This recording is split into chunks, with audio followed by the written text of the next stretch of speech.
Hey, hey, hey, good morning, good morning. How are you this morning? I have to admit, I'm a bit bleary-eyed this morning, just a tad. Had the masterclass last night, which was really, really awesome. My second webinar. A couple of little things that I still have to practice with, so watch out, there'll be more masterclasses at some point.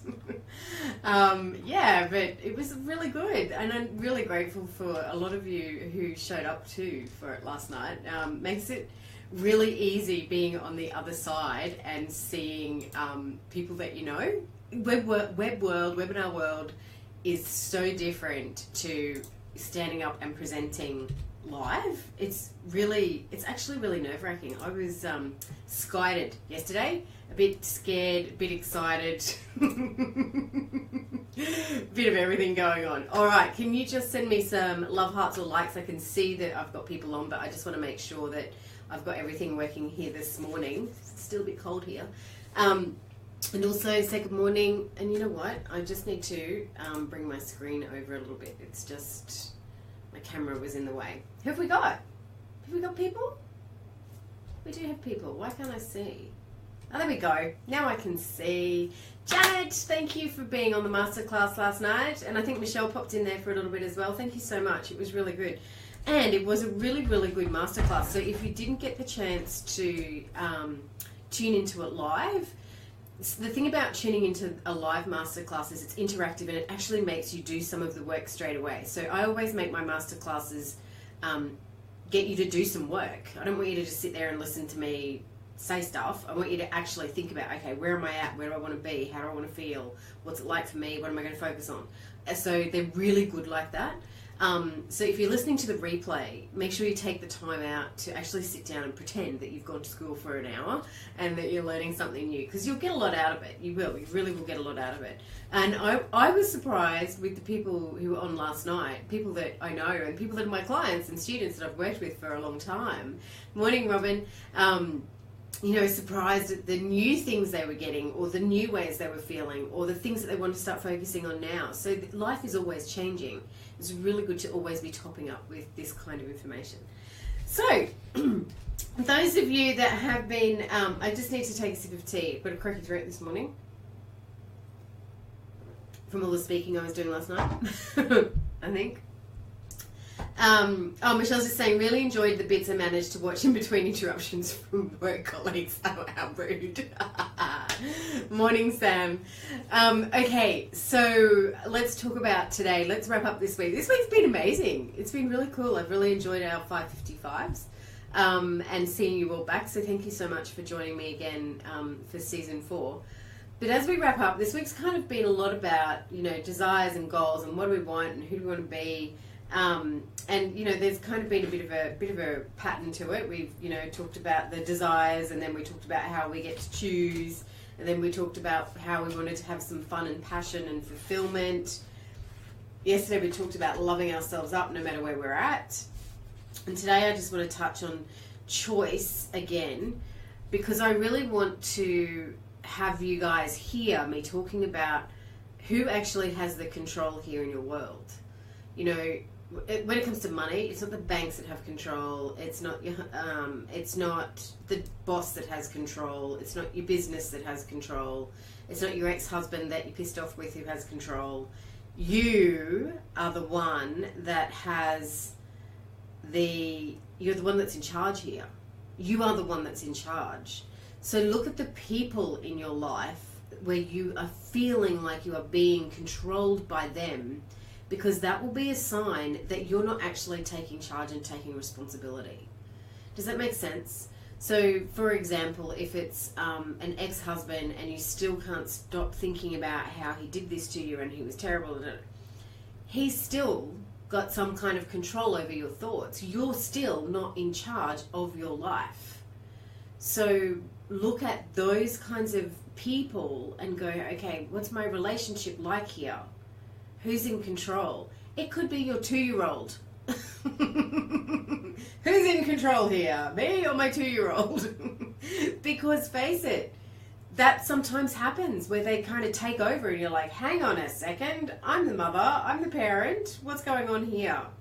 So look at where you need to take charge and where you can control the energy. So the only energy you control is your own, right?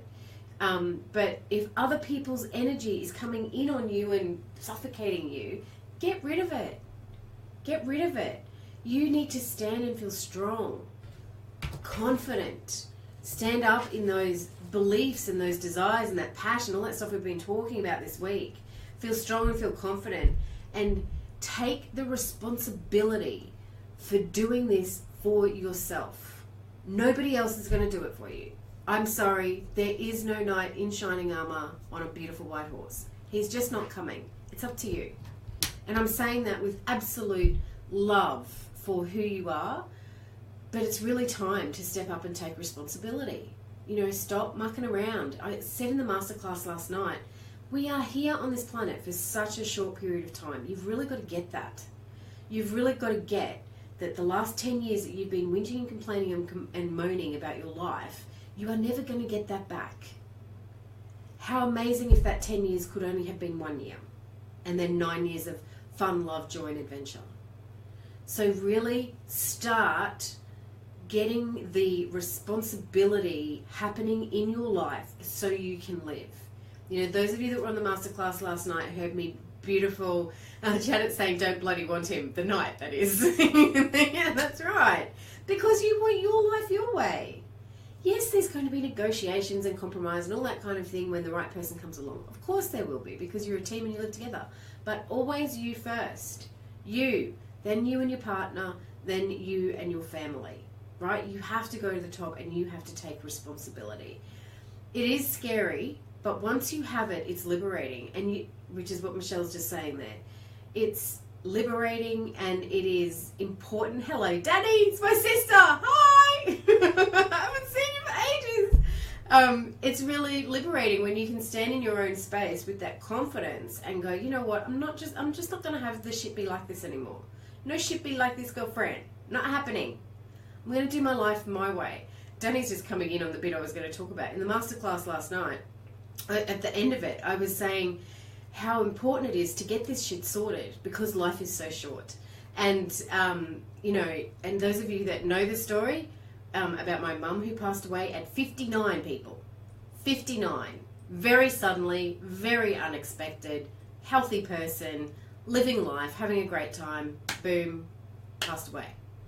Life is too short to be sitting around whinging and complaining and moaning. You need to take some action and you need to take some responsibility. And you need to know that there's a whole community of people here that love and support you. And you can jump over in the Rich Living Room and post your information in there and we will be there to love and support you and uplift you. In the Academy, if you need me personally to help you with something, I'm in there and you can ask me questions, you can talk to me. I often answer in a personal message in a video with you, so you can be coached by me. Life is too short. Stop it. Come on. Come and live. Come and live and be joyful and happy and feel good about your life. Feel good about your life. Thanks, Robin. Robin's just posted up a link to the Rich Living Room for me. Now, I just wanted to share something with you, my beautiful people. This week, last season, towards the end of the season, I did a bit of an experiment with some chakra oracle cards and my 555s. So I was using these cards, the Chakra Inside Oracle book, right, by Karen Sangster. And so the last season, I would speak about something and then I would go and draw the card and it would be about what we just spoken about. It was really like, whoa, I was really tuned in. Well, I've saved it up for a whole week. And look what I have in front of me here. Desires. Weren't we talking about that on Monday? Choices, free will, courage, power, and change. We were talking about that on Tuesday. Oh, what could this be? Passion, desire, fun, fulfillment, and joy. Oh dear, what could this be? Love, kindness. Yesterday, remember I was talking about self-love, and I was talking about being kind and being gentle on yourself and not beating yourself up for where you were at. Personal boundaries, choice, assertiveness, empowerment, authenticity. And to top it off, look at the colors here. So can you see orange, yellow, green, yellow? I just want to quickly, I've only got a couple of minutes, but I want to quickly just say, orange is your sacral chakra. So it's the one that is around your belly button kind of area, your sacral chakra. Then on top of that is your solar plexus, which is the yellow. So chakra alignment, people. Monday we had to go here because we needed to clear that up. And then Tuesday we had to go here to the sacral. We'd clean this up and then we went to a little bit of the sacral chakra. And then we spent 2 days looking at love and getting in that big, lovely vibration of love. And then now we are back to the sacral chakra. So the thing with clearing your chakras, it happens all the time and it's consistent. But you have to get your base area, so where the love is, and underneath that love. So you've got your base chakra, your why am I having a mental blank? I've just been talking about it. Sacral chakra, your navel, and your solar plexus. Those three are the foundations, right? And they're the things that we can really tune into as a human being. We know about those kinds of things. It makes sense to us getting all that stuff sorted. Love is kind of that center place where we can sit and explore and feel good. And then as you move up through the chakra points, you're getting more into that spirituality side, which can sometimes be a bit crazy and overwhelming for people, and you spend a lot of time down here getting things sorted. The Alchemy of Intention is coming up again as an in real time version for the new moon at the end of July. So if you really want to dig in and go through this process and clear your stuff all the time, then I really recommend that you join that. And you can do that with me when you sign up into the Academy. I do it with you. So we do videos and all kinds of fun stuff in there. Alrighty, that's me. It's a wrap. What a wonderful, wonderful first week back. Thank you so much for having me in your life. I'm so happy. Hey, Brent. Hey, Lisa. I'm so pleased that I get to share these couple of minutes with you in the morning. So off you go. Have a wonderful time. Remember, stop wasting time. Go and live your life. Go have some fun. Go have some fun. What can you do today that is going to bring all of this fun, love, joy, and adventure into your world? Have a great weekend, and I'll see you on Monday.